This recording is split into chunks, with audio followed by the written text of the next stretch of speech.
Hello everyone, this is Saida Islam. আমি এবছরের October 3 তারিখ IR1 ভিসা ক্যাটাগরি থেকে ইউএসএতে আসি। আমি শুধু আমার IR1 ভিসা ক্যাটাগরির টাইম ফ্রেমটা তোমাদের সাথে একটু শেয়ার করতে চাই। যদি কেউ আগ্রহী হয়ে থাকে আমার টাইম ফ্রেম শোনার জন্য কিংবা জানার জন্য। এই ভিডিওটা করার জন্য আমি অনেক প্রিপারেশন নিচ্ছিলাম mentally and with information wise, but if anyone out there wants to know about my time frame with the IR1 visa, কথা না বাড়িয়ে ডিরেক্ট আমার টাইম ফ্রেমে আমি চলে যাই।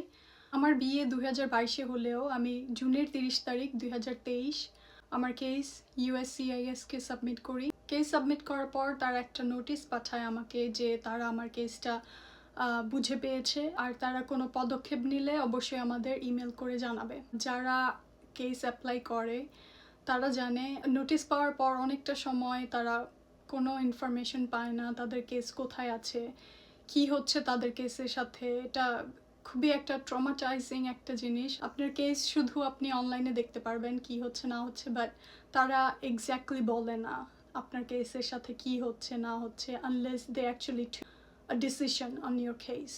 যারা ইমিগ্রেশন ভিসার জন্য অ্যাপ্লাই করেছেন তারা বলতে পারবে আমি কি কথা বলছি। It's very a stressful situation because you never know what's going to happen. All you have to do is just wait and wait and wait. It's all about a waiting game, really. আমাদেরকে submit করার পর আর কোনো কাজ ছিল না আমাদের, শুধুমাত্র অপেক্ষা করা ছাড়া। আমার এখনো মনে আছে আমাদের কেস USCI-তে সাবমিট করার পর আমি এমন কোনো দিন নেই যে আমার কেস আমি অনলাইনে চেক করিনি যে কি হচ্ছে না হচ্ছে।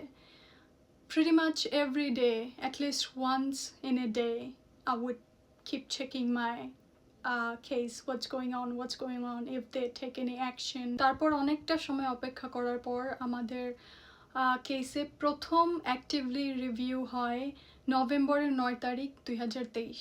আগস্টের 29 তারিখ 2024 আমাদের কেসে দ্বিতীয়বারের মতো অ্যাক্টিভলি রিভিউ হয়। আর guess what? সেই দিনেই আমাদের কেস USCIS থেকে অ্যাপ্রুভ হয়। USCIS যদি এর মাঝখানে মনে করে আপনার থেকে আপনার কেস রিলেটেড ভিসা রিলেটেড যদি কোনো কাগজপত্র লাগে অবশ্যই তারা কিন্তু আপনার যদি লয়ার থাকে লয়ারের দ্বারা ইমেল দিয়ে থাকে। So just keep checking your guys email. আপনার কেস যখন দ্বিতীয় স্টেপ which is NVC, তখন কিন্তু আপনার পুলিশ ক্লিয়ারেন্স লাগবে। পুলিশ ক্লিয়ারেন্সের মেয়াদ কিন্তু 2 বছর বাংলাদেশে।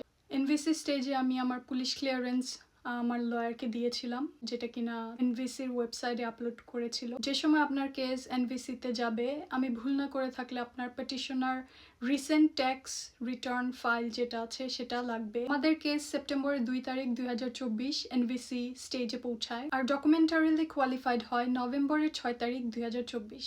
এনভিসিতে আপনার ভিসা ক্যাটাগরি রিলেটেড সব ডকুমেন্টস আপলোড করার পর কিন্তু আরেকটা লম্বা সময়ের জন্য আপনাকে প্রস্তুত হতে হবে। আমাদের কেসে এনভিসি থেকে অ্যাপ্রুভাল এসেছিল জুলাইয়ের 10 তারিখ 2025।